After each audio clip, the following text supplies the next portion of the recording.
All right, here with Mel Reid. Mel coming in tied for the clubhouse lead at the moment. Just what were your thoughts after day two? Yeah, I think I hit 18 greens. Obviously, it's good ball striking. Still a beast of a golf course. Weather kind of held up, which was nice. But, yeah, don't feel like I've kind of been hitting my A game yet. But, yeah, I mean, obviously very happy. I mean, it's only halfway, isn't it? So just trying to stick to the game plan the next couple of days and see what happens. All right, we'll start off here to Jeff. I think 67 is a low score out there. Can you just speak to the overall quality of the round? Yeah, I mean, we've got a game plan. I just kind of stuck to it. I mean, they're relatively big greens. I feel like, I mean, I hit 18 greens. You know, my coach Jorge will be happy about that. And it's just, yeah, I just didn't really put myself under much stress, which is nice around this golf course. And what role did the weather play today as far as? Yeah, I mean, it's tough. The rough's really obviously thick. It's obviously a bit wet. I feel like that's okay for me because I'm one of the stronger players. So I'm not really too scared about hitting it in the rough. So I feel like it's kind of freed my driver up. I struggled with my drive the last round in Maya. Hit it terribly, worst I've hit it all year. So didn't hit it great yesterday really either until like the last 3 or 4 holes. So driver's using my weapon, and it kind of, obviously I hit it in the rough a lot yesterday, and it kind of freed me up today because I knew I could get it out of it. Beth Ann? Hi. Hi. So what clicked with the driver then? What did you feel differently today? It's just a move that we're trying to do. We've been doing it for a few weeks, and I just kind of got away from it. Jorge, I just was leaning back on it a little bit. So it's if I just try and hit my cut, I'm fine. I sometimes just try and do more than I need to. So I've just been trying to cut it all day. Looking at your results, you've been trending recently coming into this week. What's kind of turning around the second part of the season? If I'm honest, like I was on a medical. I think I had 6 events to play well to get reshuffled after Founders. I think I birdied the last at Founders to make the cut on the number. And it's funny, that was huge for me. And then I finished 27th or 25th or something, which kind of reshuffled me back into stuff, which kind of took a little bit of pressure off. And that's been the turning point. And then we've just we've worked extremely hard in the winter, and it's kind of paying off. And obviously went back to Jorge probably at KPMG last year. So it's been a year I went back to him. I was playing terribly last year. Went back to him, made the cut at KPMG. Didn't really play great after that. And then we've just done a lot of good work this winter. And so I've got to give full credit to him, really. Mel, just a little bit off the beaten path. If I could ask a question about Rose and just her meteoric rise to some degree. You've been out here for a little bit. What's been your impression about how quickly things have been going? And I don't know if you've had a chance to play with her at all yet. No, I mean, I think what she did at Liberty was obviously extremely impressive. She's a very impressive young lady. She's great for the tour. That was best case scenario. I think every player felt that. You know, I think that there's a lot of hype around her, which I understand why you guys do that. But, you know, I think for her to find her feet a little bit, you know, it's easy to say that she's going to be a superstar, but it's, you know, this tour can grind you down sometimes. And I think she's going to do just fine, and just try and keep the expectations low for her and just kind of let her feel her way into the tour. But, I mean, I think she's great for us. Yeah, just great girl from what I hear. I've never really spoke to her, but from everyone that knows her really well, I could not say nicer things about her. So she's obviously very smart, very mature, just an all-round, just a great girl. So was really happy for her at Liberty, and she's obviously an impressive player. Thank you. All right, Tom back here, and then to Sarah. You've said hello. Hi, sorry. You've said your game's been improving lately. Are you surprised, though, to have the lead here, or is it, you know, it's come to the point where you're not surprised? I mean, excuse me, I hit like shit yesterday, like in my warm-up, so I was a little bit like, oh, this could be interesting, and then hit a horrific drive off the first. So, am I surprised? Like, yes and no. Like, it's halfway. Like, to me, I don't feel like I have the lead. It's kind of weird. Don't really think that I did anything that impressive today. I just kind of stuck to my game plan. So, yeah, I mean,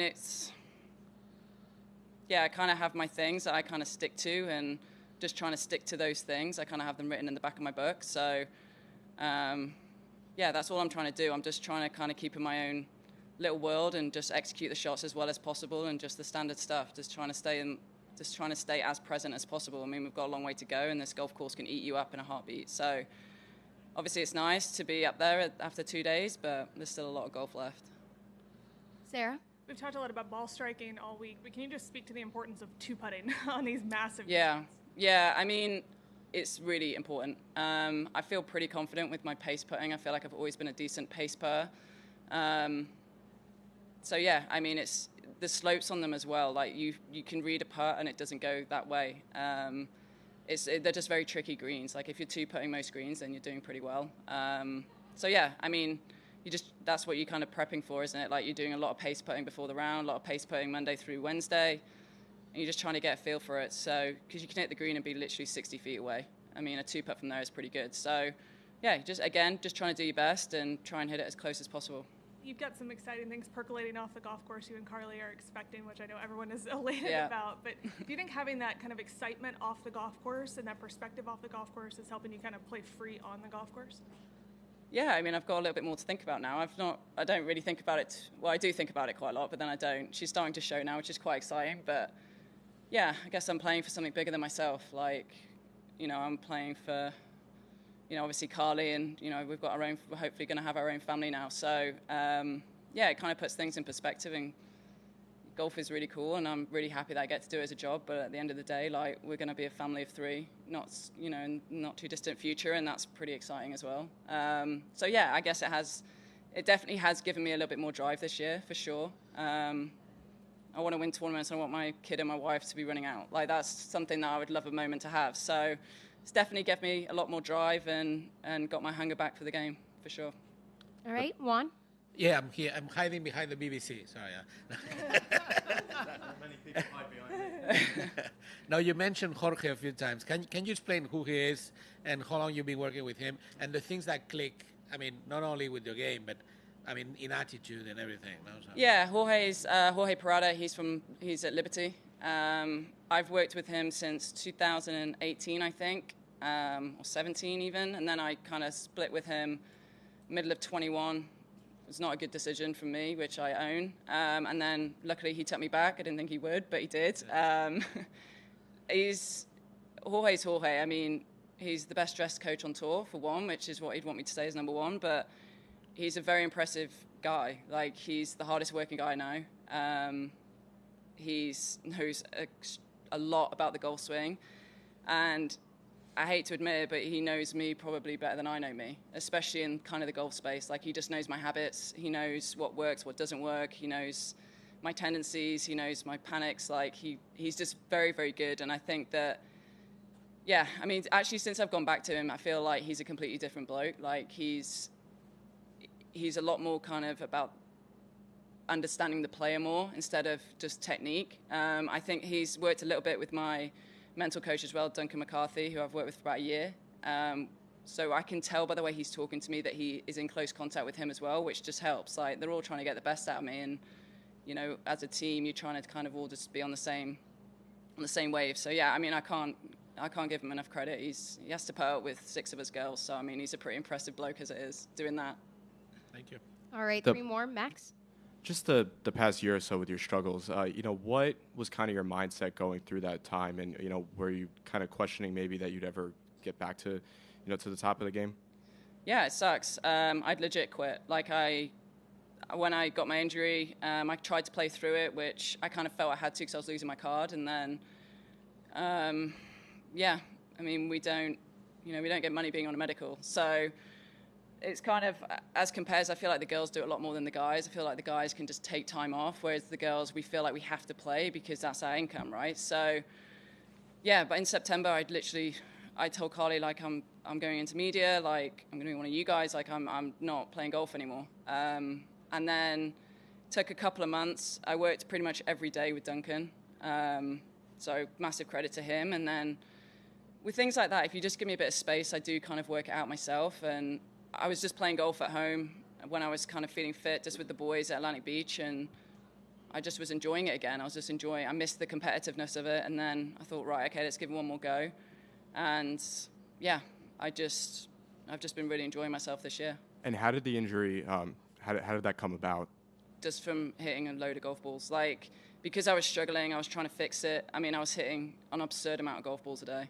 that's what we do, right? And it's not always the best thing, but when you're struggling, like you feel like you have to kind of, you earn it out the dirt. Like that's kind of what we do. And it just hindered me. It wasn't something that was very smart, but I felt at the time that's what I needed to do. And it was stressing me out, and then my injury, and then wasn't playing good, and I was tired. And so it's just a kind of snowball effect. And just quickly, what exactly was the injury? Or I had a wrist injury, just Okay. like something with the joint.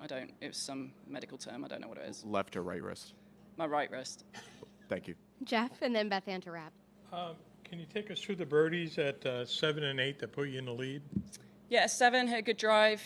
Didn't quite catch my 5. I caught it a little bit at the bottom, a little bit spinny, just kind of the front of the green. Hit a really good putt up to probably about 4 feet and hold that. And then hit a great drive down 8. It's a weird pin on 8. Like, I actually didn't think there was going to put a pin there. It's kind of in between a little bowl at the top, which you can't be long. And I just underhit my wedge by quite a bit, actually. Probably, yeah, I didn't hit my wedge great. I caught it a little bit heavy. But you just can't go long there. And then I hold a great putt just up the hill and down. I knew as soon as it came over the top, I was like, oh, that's actually got a chance. But I was quite happy just to 2-putt. I was kind of lucky to make birdie there. Yeah, it was a tough pin. How long do you think the putt was? Probably 35, 40 feet. And Beth Ann. You mentioned your work with your sports psychologist during that time. What was the most important takeaway from your time together? That I'm not just a golfer, that I'm a human being, and I'm Mel, and standard stuff, like the human comes before the golfer, and it was just trying to find that.